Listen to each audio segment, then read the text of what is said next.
What is up, guys? I'm here in Tokyo. It is New Year's Eve. It's December 31st, the end of the year, and the end of this Japanese in a Year challenge. It's so crazy and surreal to be sitting here saying that to you, but here we are. And it's been a spectacular year. This whole experience has been so cool and one that I will never forget, I'm sure. So, thank you guys, first of all, for everything you've done this year. It's meant so much to me that one, there's anybody actually watching these videos that cares even just a little bit about it, and I hope that you're getting something out of it as well. So thank you for all of the encouragement, the suggestions, the inspiration. It's been so cool to get to know you guys online and hear your stories, and even get to know some of you in person and run into you in the street in Japan. And I can't thank you enough for what you guys have made this year into. So thank you for all of that. Now, I wanted to talk about one of the things that I've been asked the most pretty much since the beginning of this year-long challenge, which is, what are you going to do, Sean, next year? What are your plans for 2018? So let's talk about Japanese first. Yes, I will continue to study Japanese in the new year, but not at the same kind of crazy pace that I have been doing. So all in all this year, I think I've put in around 850 or 860 hours, and that is a lot of time. And it's been really fun, but part of that was because I knew it was a temporary thing. So I don't have any need or desire to continue working on Japanese like a madman in the new year, so I'm not going to. I'm going to keep my Japanese going. I'm going to sort of maintain it and hopefully keep improving, but it's going to have to go into the background for a little while. So I want to put my attention elsewhere next year. So I'm going to be doing a lot of stuff with music. One of the things I learned this year is that you only have so many hours, honestly, in your life to do things. And in my case, it turns out that all of my free time in a year is around 800 hours. So it's like, what do you want to do with that time? Because you only got so many hours and you only got so many years, and even that is not a sure thing. So, I think it's really important to take a step back and kind of make sure you're putting your time into the right things. That being said, I think putting that time into Japanese has been definitely worth it, definitely an extremely rewarding process. And because of that, I want to keep working on this language in the background. Because, as with anything, if you want to get really good at it, it takes a lot of time, no matter what you're doing or how you're studying or whatever. That's just how it is. So, that's the first thing. I'm going to keep Japanese going. By the way, I will be putting up progress videos for the end of the year very soon, as soon as I can do it. So expect to see that hopefully within the next week. I've already recorded a conversation that I did when I was visiting the Izu 7 Islands. I made some friends there at the place I was staying, and we had a lot of fun making a video, and I got to talk in Japanese. So gonna have a 12-month progress video with that. I'm also gonna take the JCAT online Japanese test as well to have a more objective view about my progress this year. I was actually going to take that today, but unfortunately, apparently, I have to register for a new account to take the test again. I didn't really think about it, and I assumed that I could use my old account from 6 months ago to take the test again today, but apparently you can't. So I have to wait a couple of days, not including holidays and weekends, for them to do whatever they do. I don't know. You would think it would be automatic, but they got to process my request. So it might be a week or so before I can take the JCAT, but as soon as that is done, I'm going to put that all together in a nice little neat package with the other 12-month stuff. I'm going to read some stuff, and I will have that video out as soon as I can get it to you.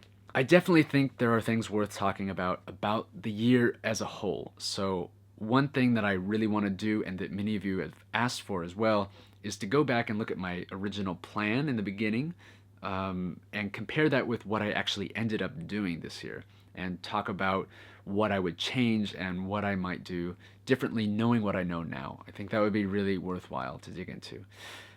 I also have a lot of extra footage that I have not uploaded anywhere, kind of like documentary style throughout the whole year.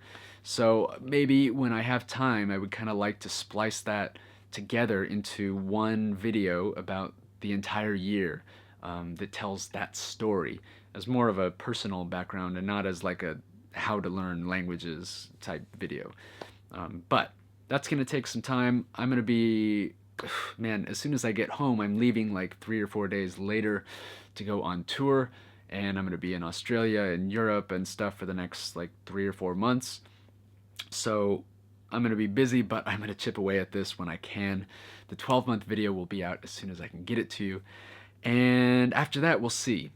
So I do think that it would still be cool to use this channel as a place to continue documenting my Japanese, just not as frequently since I won't be studying as much. But I think even more important than that, we'll be having the reference with the progress along with the data that goes with that. So how many hours did I put in?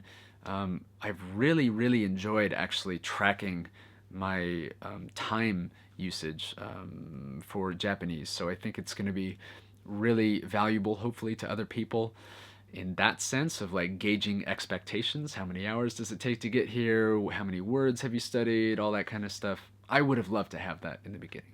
So I do plan on checking in on this channel from time to time to do that. And other than that, who knows? I mean, I think we've built a cool community here on this channel, and this could continue in some form or another. If I learn any new languages, for example, and which, by the way, I don't have any plans on doing that. I think that I have my hands full next year already with music and keeping Japanese going, and I'm going to be spending a lot of time in France and Italy, and I want to kind of refresh my French and Italian, and I would be very content to sort of just keep polishing the languages that I have studied already in the next year. But if for some reason it happens that I have a need to learn another language, or whatever, then I will let you know. I think it could be cool to do a similar video series with another kind of language, like maybe a European one that doesn't take quite so freaking long, and compare that to the Japanese stuff, and also have the hours and the words and all that stuff to go along with it. But no plans on that at the moment. If that happens, I'll let you know.